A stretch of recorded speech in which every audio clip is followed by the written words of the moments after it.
Donc, ce qui vient amener comme théorie depuis plus de 30 ans que la possibilité qu'il y ait un épisode qui a été drastiquement oublié dans l'histoire de l'humain. Et on parle ici des civilisations perdues durant l'ère de glace. Qu'on pourrait voir également, en fait, complètement ou presque détruite après, des séries de cataclysmes qui a été amenées à l'ère de glace à une fin il y a environ plus que 11 500 ans.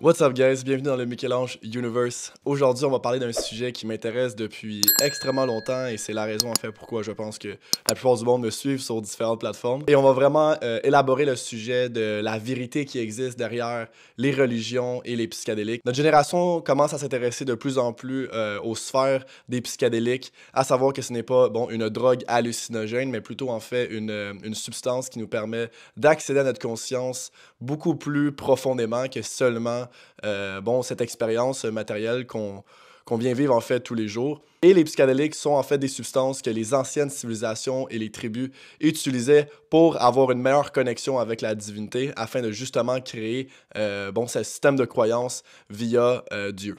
Je crois que la masse majorité de la société pense que la religion est arrivée lorsque Jésus est arrivé et a commencé justement à créer ce message au niveau de ses disciples et pouf, justement, le christianisme est arrivé, les religions ont commencé à prendre place. Mais en fait, c'est plutôt le contraire, à savoir que les anciennes civilisations, les tribus existaient déjà des milliers d'années avant Jésus-Christ et avaient déjà mis en place des systèmes de croyances qui existaient, à savoir que Dieu était en fait une conscience infinie et quelque chose de complètement différent que ce qu'on va voir justement dans certains messages de la Bible. Pour que finalement le christianisme soit arrivé et absolument en fait mis leur croix partout et a aboli absolument tous les autres systèmes de croyances à travers les Grecs, Athènes, les chamanistes de ce monde, en disant quoi que c'était quelque chose de complètement diabolique et qu'il fallait pas faire des pratiques qui étaient beaucoup plus spirituelles. Et jusqu'à aujourd'hui, le message s'est transféré à travers ça, puis on pense encore aujourd'hui que la spiritualité est quelque chose qu'il ne faut pas faire et que ça va à l'encontre de la Bible,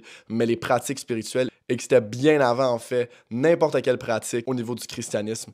Et c'est ça exactement aujourd'hui que je vais commencer à vous parler et à vous démontrer à travers certaines recherches qui ont été faites à travers l'histoire. Avant de commencer, je pense que c'est important de mentionner le fait que je viens pas ici pour banaliser aucune religion en disant que ceci est la vérité ou l'absolu à travers ce qui se passe après la mort ou c'est quoi la religion parfaite à avoir, le système de croyance parfait à avoir. Absolument pas, je suis juste quelqu'un d'extrêmement curieux. J'aime ça étudier dans le fond l'histoire de la religion, d'où est-ce que toute la conscience a amené, puis les différents aspects de chaque personne. Après ça, exemple, si pour toi Jésus est ton sauveur, la Bible pour toi c'est la réponse. Selon moi, tout part de ton intention, tout part de où est-ce que tes pensées sont capables de vibrer à une intensité extrême dans l'amour, ce qui te fait du bien. Donc, si pour toi le Coran, la Bible ou peu importe la religion que tu pratiques, c'est ce qui te fait du bien à te lever le matin puis à partager de l'amour, je t'encourage fortement à continuer dans ce spectre-là, puis de pas nécessairement écouter ce que moi j'ai à dire ou d'autres personnes à dire par rapport au sujet de la religion, parce que ça veut absolument rien dire. Je suis juste ici pour éduquer le monde à travers différentes sphères, par rapport à ma perception, par rapport à ma curiosité face à la conscience. Mais pour le reste, c'est vraiment votre cœur qui choisit la vie et le système de croyance que vous avez envie de vivre. Un peu ça mon but en fait. Moi je veux littéralement faire la combinaison et relier la physique quantique, l'histoire, l'éducation à travers ce qui est arrivé dans toutes les religions pour comprendre davantage la conscience puis pourquoi on est exactement ici en train d'expérimenter des pensées, en train d'expérimenter des sphères matérielles, puis on n'a pas vraiment de clou, on sait pas vraiment pourquoi on est là, puis il y a un paquet de religions un peu partout, puis on est tellement perdu à travers ça. Puis je pense que c'est pour ça que notre société se retourne vers la spiritualité un peu plus, parce qu'on a tellement une ouverture à travers cette spiritualité qui nous amène à être beaucoup plus en travail avec soi-même, versus faire confiance à des religions, mais il y a tellement de religions que finalement on se perd un peu dans tout ça. Donc on revient aux bases qui existaient avant justement que certaines religions plus modernes qu'on pourrait appeler dans l'histoire prennent place. Donc, en combinant la physique quantique, en combinant bon, la neurologie, donc toutes les recherches qui se font au niveau du cerveau, les recherches qui se font au niveau des psychédéliques qui commencent à se faire de plus en plus, en fait. Donc, ils vont tranquillement, pas vite, légaliser les recherches à travers les psychédéliques. Ils sont déjà en train de le légaliser justement à Vancouver, puis au Québec, probablement que ça va s'en venir bientôt aussi. Donc, cette combinaison permet vraiment d'avoir une meilleure compréhension bon, de cette conscience, à la place de seulement faire confiance à quelqu'un bon, qui parle d'énergie sans nécessairement avoir de propos fondés sur le sujet. Donc moi, c'est plus à travers l'éducation de plusieurs sphères que je viens justement de mentionner pour vraiment pouvoir diriger le monde un peu plus par rapport à c'est quoi réellement la spiritualité, d'où est-ce que c'est parti, puis pourquoi en fait ces pratiques ne sont pas quelque chose de satanique ou de démoniaque, mais plutôt quelque chose qui est en fait un travail et un retour sur soi-même. Selon moi, c'est la meilleure façon de pouvoir connecter avec Dieu parce que lorsqu'on est en relation davantage avec soi-même, on est capable par la suite d'expérimenter Dieu. Donc, pour moi, quelqu'un qui essaie de me vendre une façon de penser ou qu'il faudrait que je croie en Dieu, pour moi, ça veut rien dire parce que si je suis pas capable d'expérimenter Dieu, je crois pas à ça. Donc, tu pourrais me dire la meilleure façon que je peux pouvoir croire en cette divinité, si je suis pas capable de l'expérimenter, pour moi, ça veut absolument rien dire. Même si tu me dis que c'est les mots de Dieu, donc souvent, c'est les phrases que je vais souvent entendre, donc tu ne peux pas contredire les mots de Dieu, mais les mots de Dieu sont différents dans tellement plein de sphères. Dans l'islam dit que le christianisme n'a pas raison, le christianisme dit que l'islam n'a pas raison, le bouddhisme mind their own business because they know exactly what they're doing, puis à partir de ce moment-là, c'est là où est-ce que peut-être l'étude de l'hindouisme et du bouddhisme est plus intéressant parce qu'il ne te dicte pas une façon de penser, non seulement pratiquer une façon de penser, et c'est pas quelque chose qui est invoqué dans futures générations, donc il faut que tu penses de cette façon-là, peu importe, c'est juste une façon de penser et littéralement, en fait, beaucoup, beaucoup, beaucoup de travail sur soi-même. Puis par la suite, ça t'amène à peut-être t'ouvrir face à peut-être d'autres religions, peut-être juste de ne pas expérimenter ça, mais ça te permet en fait d'avoir une meilleure qualité de vie dans ta tête qui te permet par la suite de connecter avec bon, ce monde qui est une conscience infinie, c'est ce qui est en fait les concepts du bouddhisme. Donc automatiquement que moi j'ai une religion qui va me dire bon ok, tu dois penser comme ça, c'est comme ça que ça se passe, puis si tu penses autrement, ben tu t'en vas en enfer. Dieu est jamais venu sur terre envoyer un prophète, une extension de lui-même pour lui dire si les gens ne pensent pas comme ça, dis-leur qu'ils vont aller en enfer. Ça fait absolument aucun sens. Donc j'adhère plus à quelque chose qui m'amène vers de l'amour inconditionnel, de l'amour envers moi-même en premier. Et par la suite, lorsque je suis capable de m'aimer assez, de travailler sur moi, je suis capable par la suite d'avoir peut-être une meilleure connexion avec cette divinité. Moi, je suis arrivé ici puis j'avais aucune croyance. Bon, j'avais des familles qui étaient plus dans le côté ésotérisme, mais il n'y a personne qui essayait de m'évoquer quelque chose, donc je croyais absolument rien. Puis c'est vraiment à travers la méditation que j'ai permis de vraiment faire un retour sur moi-même. Puis ça m'a amené une curiosité davantage à Dieu. Donc, il n'y a pas quelqu'un qui t'arrive et dit ah, voici la vérité, Dieu est là pour toi, Jésus est ton sauveur, blablabla. Pour moi, ça veut rien dire. C'est super intéressant. C'est quelque chose qui me permet en fait de comprendre davantage peut-être la relation avec Dieu, mais ça veut rien dire pour moi. Donc, c'est plus quelque chose que j'ai étudié par la suite parce que moi, j'aime étudier toutes les religions. Mais aujourd'hui, si vous êtes chrétien, vous allez pas aimer ça parce que je vais littéralement en fait faire re-questionner complètement sur votre système de croyance parce qu'on vous a pas dit toute la vérité malheureusement. Et un autre fait intéressant, c'est qu'il n'y a pas une religion qui existe où est-ce qu'on peut retrouver dans les livres une explication concrète de qu'est-ce qui est Dieu. Donc on va voir exemple que Dieu est notre créateur, Dieu est si magnifique et quoi que ce soit, mais il n'y a pas littéralement d'explication concrète de c'est quoi Dieu exactement. Et c'est pour ça que quand on regarde dans la physique quantique, quand on commence à taper dans toute la spiritualité, les anciennes civilisations, qu'est-ce qu'ils utilisaient pour justement communiquer avec Dieu, on a des réponses de base beaucoup plus concrètes sur c'est quoi exactement, à la place de juste se donner une idée fictive de qu'est-ce que Dieu. Et la Bible de base disait que, bon, nous sommes la création de Dieu, et c'est littéralement vrai, nous sommes une création, mais la méthode utilisée pour cette création vient de base d'un hologramme qui vient de ce qu'on appelle un dodécaédron, qui lui de base projette par la suite une vision holographique 3D de champs électromagnétiques. Et ces vagues où ce champ électromagnétique-là est projeté par justement cette conscience qui est extériorisée de notre corps physique, interagit non-stop justement avec ces champs électromagnétiques-là qui par la suite, eux, viennent transmuter dans ce qu'on appelle la matière. Donc avant de commencer, je pense que c'est juste important de comprendre c'est quoi mon opinion par rapport à la conscience, parce que c'est quelque chose qui est tellement complexe, puis il faut juste peut-être essayer d'expliquer d'une façon peut-être plus scientifique, peut-être plus de la physique quantique. Donc, avant même bon, de rationaliser nos pensées puis de savoir c'est quoi la spiritualité, faut comprendre de base que tout le concept qu'on parle à travers, bon, on vit dans une matrix, tout ça est une illusion, puis on est comme de quoi tu parles? You felt it your entire life, that there's something wrong with the world. You don't know what it is, but it's there, like a splinter in your mind, driving you mad. It is this feeling that has brought you to me. Do you know what I'm talking about? The Matrix. Ben aujourd'hui, je vais vous expliquer un petit peu peut-être le concept derrière cette matrix holographique qu'on parle. Parce que si on regarde bon, la science puis les recherches dernièrement, on sait qu'il n'y a absolument rien de solide. OK?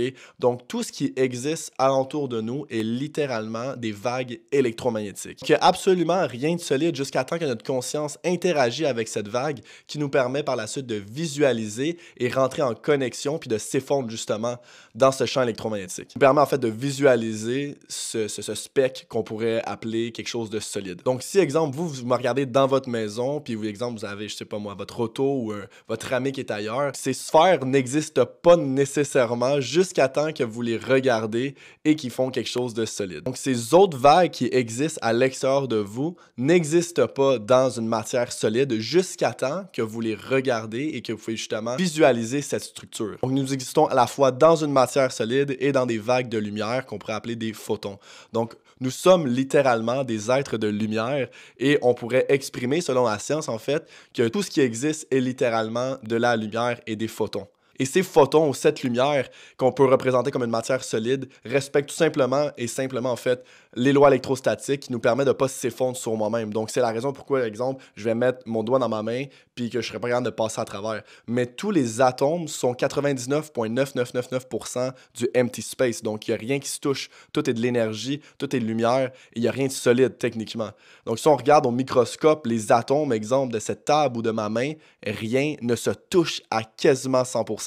Certaines études en physique montées par Bill Clarkson ont justement démontré que si on prenait ce 99,999% de empty space de chaque 8 billions de personnes, on pourrait littéralement le faire fitter dans un sugar cube. Qui fait en sorte que tout cet espace libre qui existe entre chaque personne est techniquement pas réel si tout ça fit dans un petit objet qu'on peut prendre littéralement dans nos doigts. Donc, lorsqu'on entend le concept de la matière holographique et qui nous dit qu'on n'est pas réellement réel, c'est pas qu'on n'est pas réel, on est réel et on existe, mais nous vivons dans une immersion entière de cette matrice qui existe. Quand on parle de qu'est-ce qui est une illusion, en fait, c'est littéralement tout ce qu'on peut voir, qu'on peut considérer comme matière, qui existe en fait réellement dans cette troisième dimension, donc dans cette expérience matérielle. Donc, la seule chose qu'on peut considérer comme réelle dans la troisième dimension serait en fait notre conscience, qui même, elle, est peut-être et possiblement une extension d'une source qui est beaucoup plus profonde qu'on peut imaginer, quelque chose de beaucoup plus haut. Donc, tous les pensées qu'on reçoit,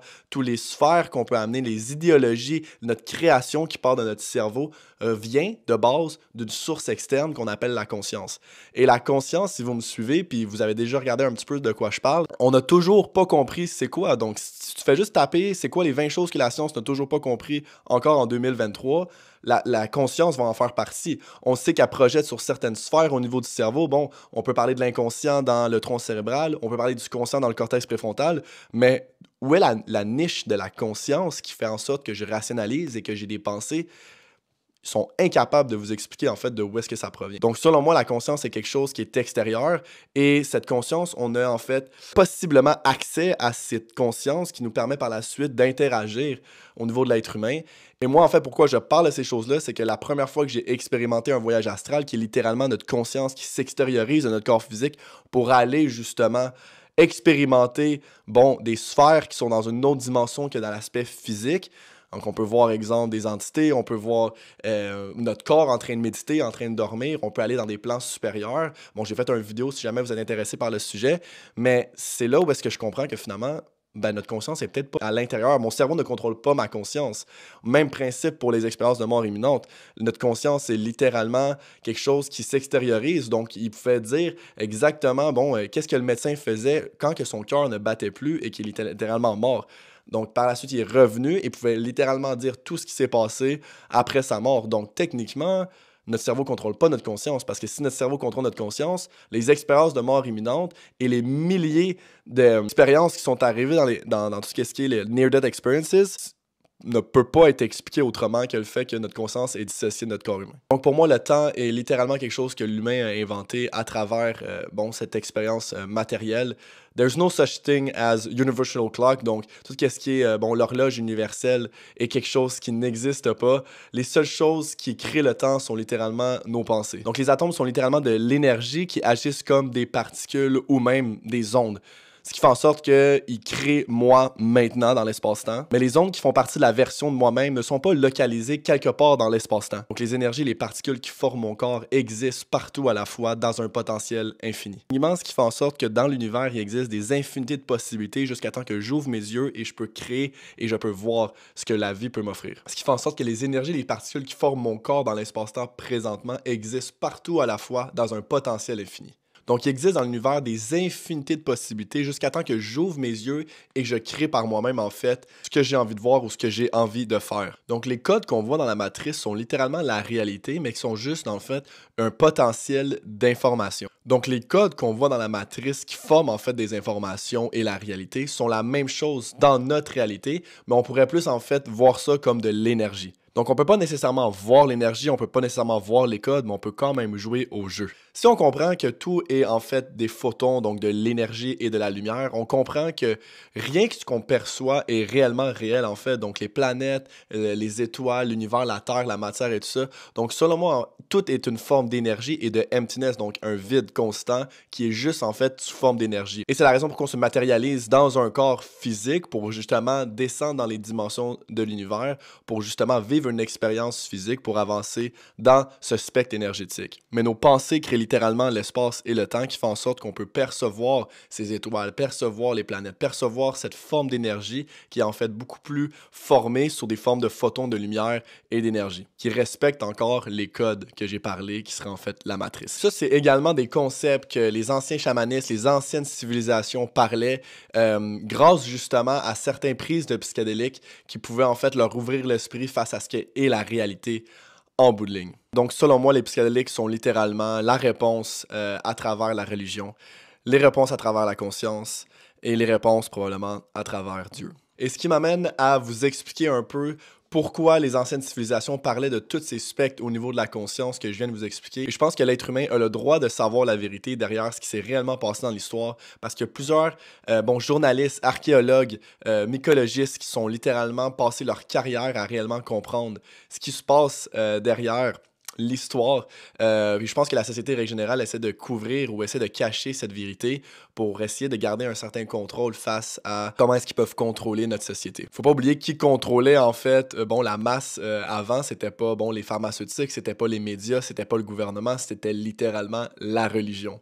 Donc on peut comprendre en fait comment est-ce qu'ils ont pu piégé dans ces spectres de la conscience, ces spectres de l'histoire, à savoir qu'est-ce que réellement Dieu, pour garder ce contrôle, pour mieux gouverner à travers le peuple. On va me dire, ouais, mais Mike, pourquoi est-ce qu'ils nous auraient caché tout ça? Pourquoi est-ce qu'ils... C'est quoi leur but, en fait, précisément? Bien, la réponse, je viens tout juste de vous le dire. Et au courant de l'histoire, les anciennes civilisations n'utilisaient pas nécessairement des technologies comme les nôtres, comme les téléphones, l'informatique, le Wi-Fi et compagnie, mais utilisaient plutôt, en fait, leur conscience afin d'accéder à, justement, cette information universelle pour, justement, les utiliser à leur avantage pour justement avoir ou créer des ressources. Et Graham Hancock était un des seuls journalistes dans l'histoire à littéralement faire le tour du monde pour prouver en fait les informations que je viens tout juste de vous dire. Il revendique encore beaucoup ce que les archéologues ont mis en place pour nous dire par rapport à l'histoire, à savoir que l'être humain existe depuis seulement 20-30 000 ans.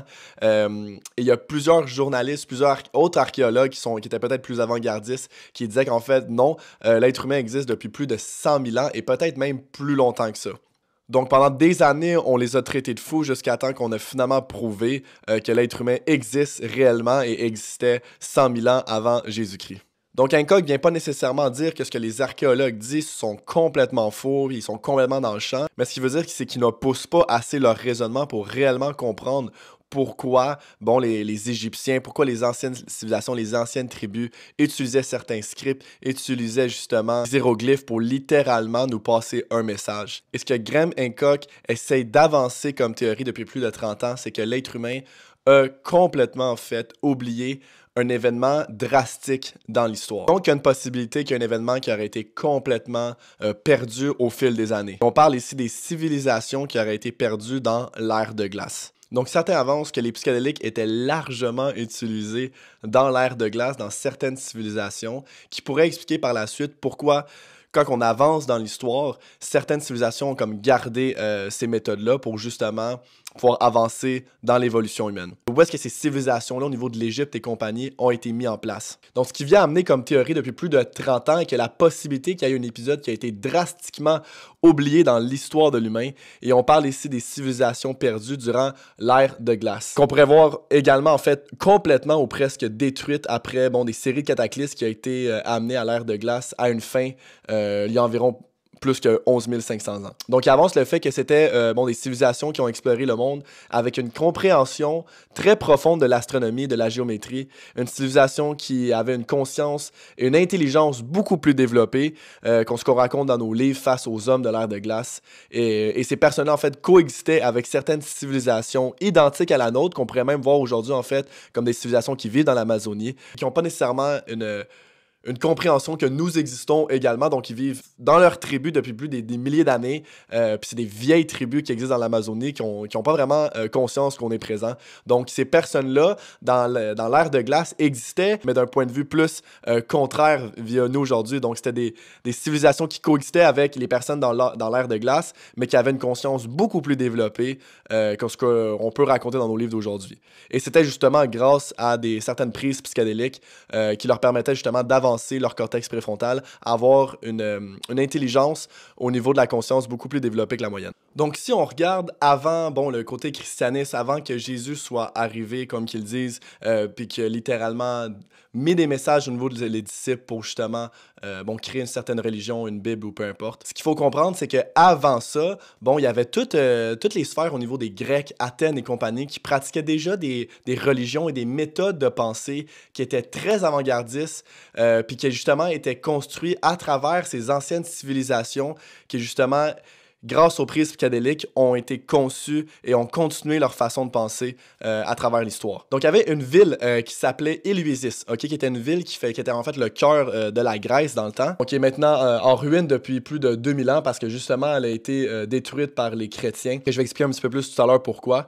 Mais ce que Graham Hancock et certains archéologues avec lui ont trouvé à Éleusis, c'est qu'il y avait des galeries qui étaient construites souterrains et qui avaient littéralement en fait des petits endroits où est-ce qu'il y avait des cérémonies qui se pratiquaient dans le temps. Et ces cérémonies-là se faisaient grâce justement à certaines prises psychédéliques. Donc, ils buvaient une boisson qui était appelée le Kykeon, qui était une forme de drogue qui contenait absolument aucun poison et qui se faisait cuire en infusion. Donc, ça ressemble vraisemblablement en fait aujourd'hui à du LSD. Donc, ça leur permettait d'avoir une meilleure vision puis une transformation de vie afin d'avoir une meilleure relation avec la mort et comprendre que c'est pas la fin, mais plutôt en fait le commencement. Donc, une tonne de personnes ont été initiées. On parle ici de Platon, Socrate, Aristote, Hadrian, Julian, Cicéron. C'est tous des personnes qui ont eu ce qu'ils disent un life change. Donc, la peur de mourir n'était plus vraiment une problématique, mais plutôt en fait une nouvelle façon de voir la vie après la mort. Et tous ces endroits qui pouvaient être fantastiques et qui étaient le cœur de base bon, de la culture grecque et de la ville des Grecs a été complètement anéanti par justement les chrétiens parce qu'ils trouvaient que bon, ces méthodes de pensée n'étaient pas quelque chose qui était écrite dans la Bible, mais plutôt en fait quelque chose qui contredisait leur façon de penser. Donc, ils ont littéralement brûlé tout sur leur passage, ils ont mis leur croix, puis ils ont aboli ce système de croyance qui existait depuis, en fait, des milliers d'années pour eux. Et ce qu'il faut comprendre, c'est que les chrétiens ont également fait ça avec toutes les chamanistes de ce monde, toutes les autres cultures qui pratiquaient certaines pratiques qui étaient beaucoup plus spirituelles. Les chrétiens ont littéralement dévasté tout sur leur passage, brûlé, anéanti, tué ces personnes-là pour littéralement que ces croyances-là n'existent plus du tout. Donc maintenant, on va parler un peu plus du côté chrétien de la Bible. Donc comment ça a été fondé? Donc, souvent, on pense que bon, la Bible a été écrite par les disciples de Jésus, justement, pour finalement, par la suite, avoir conçu un livre pour avoir donné justement ces informations-là de génération en génération. Mais si on fait nos recherches correctement, les disciples de base étaient complètement illettrés, donc ils ne pouvaient pas lire ni même écrire. Il n'y a pas personne qui était là en train de transcrire chaque petit mot que Jésus est en train de dire, dans le fond. Là. Donc la question est comment la Bible est arrivée, donc comment c'est créé. Ils ont en fait copié la majorité des écrits de tout ce qui est à travers l'Enumnulish, l'Atrahasis, le Mahabharata, le livre d'Égyptiens, donc The Book of the Dead, les 42 lois de Mahat, où est-ce qu'on retrouve justement bon, les 10 commandements qui ont été un extrait justement des informations de ces scripts. On a aussi le livre de Bhagavad Gita, le livre de mort des Tibétains, donc The Book of the Dead of the Tibetans, le tablet des Sumériens. Après, on a ce qu'on appelle bon, le tablet des émeraudes, qui sont des anciens scripts qu'on retrouve les mots exacts de Jésus et de ses enseignements, qui sont en fait des copier-coller des enseignements de Thoth, qui eux viennent des enseignements des anciennes tribus qui existaient, bon, il y a plus de 50 000 ans. Donc, et là, l'autre question serait quand est-ce que la Bible, dans le fond, a été écrite? Donc, la Bible a été écrite, en fait, des décennies plus tard, après que les gens de ces époques ont été justement morts, brûlés, désintégrés dans le sol. Donc, on parle ici entre 100 et 900 ans après Jésus-Christ, là. Et qui aurait écrit cette Bible? En fait, c'était justement bon, les followers, donc les suiveurs de Thoth, qu'on parlait, qui était justement un des chefs des tribus il y a plus de 50 000 années. Donc, les personnes n'ont pas nécessairement écrit la Bible. Ils ont en fait plutôt découvert des grottes qui existaient et où est-ce qu'on retrouvait justement bon, certains scripts, des manuscrits, des cylindres avec des informations spécifiques dedans, des papyrus aussi, qui sont en fait des scripts qui ont été transcrits par les anciennes civilisations au niveau des Égyptiens. Donc, ils ont absolument comme tout ramassé ces informations-là, puis ils ont commencé à écrire ça sur un papier, qui ont été écrits de base, bon, par les gnostiques et qui ont été étudiés un peu par la suite par les chrétiens. Puis eux, bon, ben, ils ont analysé les scripts, ils ont regardé, ils ont copié-collé, recopié-collé, recopié-collé encore et encore. En regardant, exemple, bon, qu'est-ce qu'on prend, qu'est-ce qu'on enlève, qu'est-ce qu'on prend. Bon, ils parlent ici des extraterrestres, on enlève ça. Ils parlent ici des psychédéliques, ou hop, non, ça c'est satanique, on parle pas de ça. Afin d'avoir justement, bon, un meilleur contrôle, parce que si on commence à exposer toute question au niveau des extraterrestres, on commence à exposer au niveau de tous les psychédéliques, à savoir que la conscience, comment on peut avoir accès à cette conscience, on a juste tout simplement plus de contrôle. Faut pas oublier qui contrôlait la société avant que justement les pharmaceutiques, les médias, le gouvernement arrive, c'était la religion qui gouvernait le peuple en grosse partie. Un autre fait intéressant est lorsqu'on parle de John Marco Allegro, qui était justement bon, un archéologue dans les années 1946. Lui, en fait, ce qu'il faisait, c'est qu'il travaillait dans les transcriptions de Dead Sea Scrolls, qui étaient des anciens manuscrits juifs bon, découverts dans les débuts des années 1900. Il travaillait de base comme ministère méthodiste pour finalement étudier la littérature gnostique pour justement observer l'histoire de Jésus. Les gnostiques, pour tous ceux qui ne savent pas, étaient des personnes qui revendiquaient énormément le concept de la Bible, justement un peu dans le même temps que tout ça a été créé. Mais pour revenir à John Marco Allegro, il a passé littéralement sa vie à comprendre toutes les mythologies et justement les concepts au niveau du christianisme. Donc, après 14 ans de recherche sur le sujet, il a conclu que le christianisme était en fait seulement un gros malentendu et ce que la Bible parle réellement était en fait des expériences psychédéliques et des rituels de fertilité. Donc, il a littéralement décomposé bon, le mot et le nom Jésus en disant que c'était en fait un mot ancien d'Égypte qui voulait signifier champignon et qui était littéralement couvert de graines de Dieu. Donc, le lien derrière tout ça, c'est que lorsqu'il pleuvait, ça faisait littéralement pousser un paquet de champignons. Puis lorsque les anciennes civilisations prenaient ces champignons-là, ça leur faisait littéralement avoir bon, un concept de leur conscience qui était littéralement plus poussé. Et ils appelaient littéralement ces champignons-là l'extension de Dieu qu'on pourrait appeler en fait Jésus dans la Bible. Donc lorsque les personnes consommaient justement ces champignons-là, ils recevaient littéralement des messages bon, de Dieu, des messages qui leur étaient transmis pour littéralement leur faire dire et leur faire croire en fait c'était quoi bon, la vie après la mort et leur expérience terrestre, pourquoi ils étaient là exactement. Donc, ils faisaient lien avec les champignons comme de God Sons, donc le Fils de Dieu. Et dans un de ses livres de John, justement, il fait également la recherche entre la crucifixion de Jésus, qui est en fait un scandalon pour les Juifs et un phali pour les Grecs. Phali veut dire justement un trip psychédélique en grec et un scandalon veut littéralement dire un trap, donc une sorte de piège. Donc Allegro avance le fait et disait aux Juifs justement que la crucifixion du Christ est en fait un champignon au lieu de scandalon. Et ce qui se passait réellement en fait, c'est que ces gens-là essayaient de cacher bon, leur rituel au niveau des prises psychédéliques justement pour pas se faire bon, capturer par les Romains dans le temps. Un autre fait intéressant, c'est qu'on a de base une très mauvaise image de ce qu'est le Christ, donc Jésus, parce que durant la période de la Renaissance, ils ont peinturé l'image de Jésus comme un homme blanc parfait, mais cette image d'un homme blanc parfait vient de base d'un homme qui s'appelle Cesare Borgia. De base, c'était un capitaine général qui régnait d'une façon assez brutale durant son temps. Il était constamment toujours à la recherche de nouveaux pouvoirs, donc il a demandé à Leonardo da Vinci de justement peinturer son image à l'image de Jésus.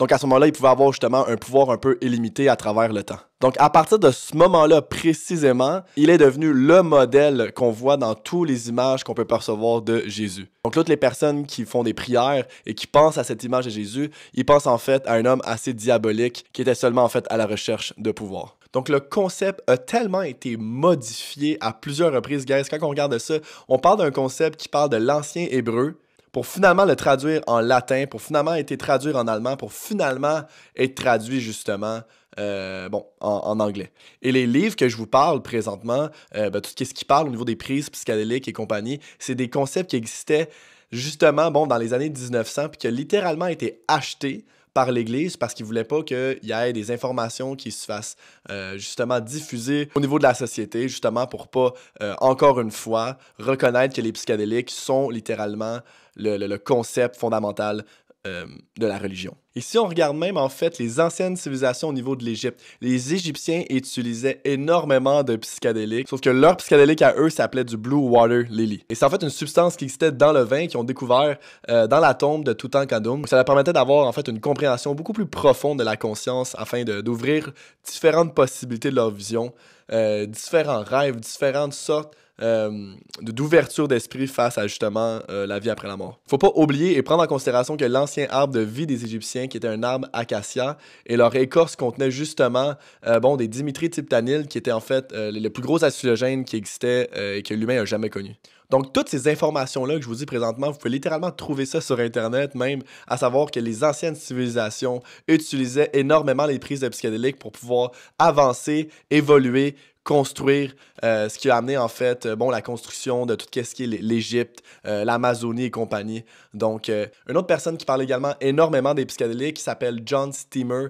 C'est un mycologiste et il a eu littéralement en fait aussi un doctorat en médecine. Puis lui vient beaucoup avancer le fait que les psychédéliques est littéralement ce qui a fait évoluer l'espèce humaine. On parle de l'âge de pierre, on parle de littéralement les plus loin que les anciennes civilisations, même les singes, où est-ce qu'on était justement, peut-être même des hommes de Cro-Magnon. Et c'était grâce aux psychédéliques que justement ça venait développer davantage le cortex préfrontal pour littéralement par la suite avoir une conscience qui était beaucoup plus évoluée dans l'histoire. Non seulement il parle des psychédéliques et de l'évolution humaine, mais il parle également des relations qui existent entre le cancer et les stades de cancer assez avancés et les prises de psychédéliques. À savoir que certains champignons ont des propriétés anticancérigènes, puis il faut savoir et comprendre de base que certains champignons sont des sources d'antioxydants extrêmement fortes. Et en 2011, il a raconté une histoire d'une guérison spectaculaire de sa grand-mère de 83 ans qui était justement en stade 4 de cancer du sein et qu'après avoir utilisé un certain champignon appelé du mycélium qui était en fait combiné avec de l'herceptine, aujourd'hui âgée de 88 ans, elle n'a plus du tout de cancer. Puis le lien qu'on peut faire avec ça, c'est qu'en neurofonctionnel puis en médecine fonctionnelle, ils ont vu vraiment que les champignons étaient quelque chose qui activait énormément la production de T-cells du cortex gauche. Puis ils ont vu en fait que les personnes qui étaient en cancer ou que toutes les personnes qui avaient des prototypes ou des cellules cancérigènes avaient une inhibition plus prédisposée au niveau du cortex gauche. Et c'est grâce au cortex gauche qu'on peut littéralement activer notre système immunitaire versus notre hémisphère droit qui lui vient inhiber, donc supprimer les effets au niveau de l'auto-immunité pour pas que justement on soit toujours en train de combattre des virus. Donc, si on combat des virus, c'est littéralement grâce à notre hémisphère gauche. Ce qui fait en sorte que les champignons, qui sont une bonne source d'antioxydants, aident à l'activité du cortex gauche et peut littéralement en fait également aider au niveau des cancers. Une autre étude également a été amenée ici au niveau du lion mane, qui est une autre sorte de champignon qui aide à la capacité de stimuler la production de facteurs de croissance nerveuse, qui aide à réparer également, à renouveler les neurones, qui soutient justement la myélinisation. On peut voir également qu'il est utilisé dans des cas d'Alzheimer, de Parkinson, de sclérose en plaques et d'autres conditions. Donc des études scientifiques montrent que les champignons, spécifiquement au niveau du lion mane, du reishi, du chaga, qui sont les trois champignons médicinaux les plus efficaces pour la santé du cerveau, aident à protéger justement le cerveau de la neurodégénérescence, stimule l'échelle des fonctions cognitives, améliore la mémoire, l'humeur, la concentration. La concentration est un autre facteur également qui est stimulé au niveau plus de l'hémisphère gauche, au niveau du lobe temporal, et soutient des maladies telles que la maladie d'Alzheimer et la démence. Donc, les champignons sont littéralement non seulement quelque chose qui grossit et qui nous aide à aider au niveau de notre conscience, mais également des sources d'antioxydants, anti-dégénérescence au niveau cognitif. C'est des choses qui ont été prouvées, qui ont été scientifiquement mises sur place pour nous aider justement à nous aider au niveau de notre santé. Donc, tout ça pour dire que, bon, ce qu'ils ont découvert avec tout ça, ça, c'est tout le travail justement de certains archéologues, certains journalistes qui ont vraiment été piégés dans toutes les sphères des anciennes tribus, des anciennes civilisations, de tous les vieux manuscrits qui ont été écrits, puis que par la suite, ils ont étudié ces sphères-là, puis ils ont vu, comme, ils n'ont pas écrit la Bible tout de suite après, puis c'est là où est-ce que on peut commencer à se demander si réellement Jésus, premièrement, existait.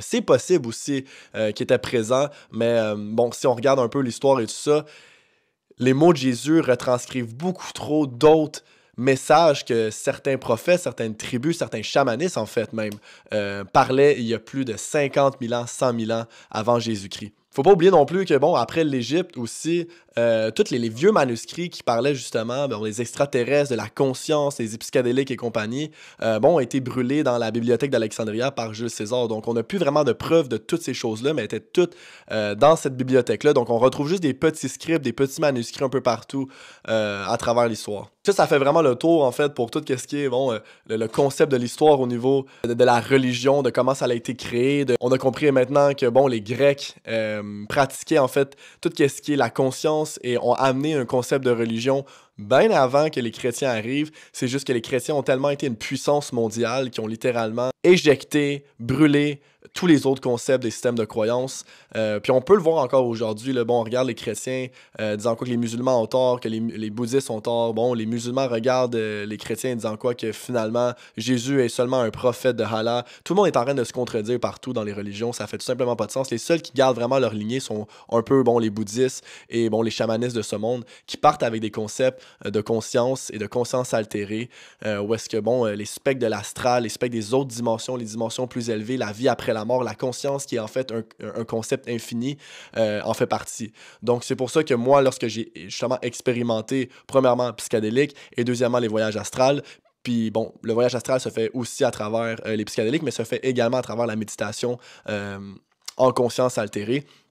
Et on remarque en fait que dans cette expérience justement la Bible, les chrétiens vont appeler quelque chose de complètement satanique, on a cet effet de divinité, on a cet effet de un qui existe ensemble et qu'il n'y a pas vraiment de concept de division qui est présent. Donc la division qui se crée à travers vous, moi, les maisons, ce qu'on a parlé tout à l'heure à travers les concepts de physique quantique, à la lumière, les photons, est une illusion les plus profondes que l'humain a inventée, que la religion également en fait a mis en place pour justement faire comprendre un meilleur concept de division, un meilleur concept de contrôle. Mais lorsque les personnes recommencent justement à vivre ces expériences en astral, lorsqu'elle est très bien contrôlée, parce qu'on s'entend pour dire que l'astral est quelque chose, une dimension beaucoup plus supérieure, c'est un taux vibratoire, il n'y a pas de concept de ce qu'on voit réellement, tout est une question de vibration, mais lorsqu'on contrôle ce taux vibratoire à une intensité d'amour, à une intensité de contrôle, de concentration, on a littéralement une expérience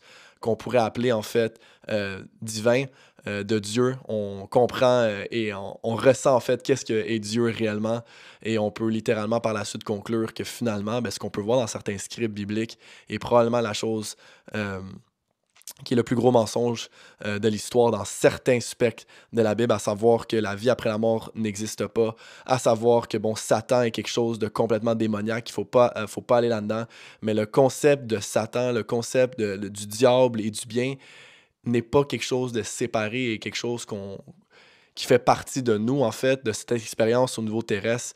Il y a des dimensions complètement plus intéressantes que la nôtre lorsqu'on vient vraiment expérimenter et extérioriser notre conscience. C'est pas simplement quelque chose qui se fait à travers les psychédéliques, c'est juste que les psychédéliques nous permettaient davantage d'avoir accès justement à cette conscience, parce que l'ego baisse tellement d'un niveau extrême qu'on a une dissociation, une bilocation entre notre corps physique et cette conscience qui existe à l'extérieur de notre corps.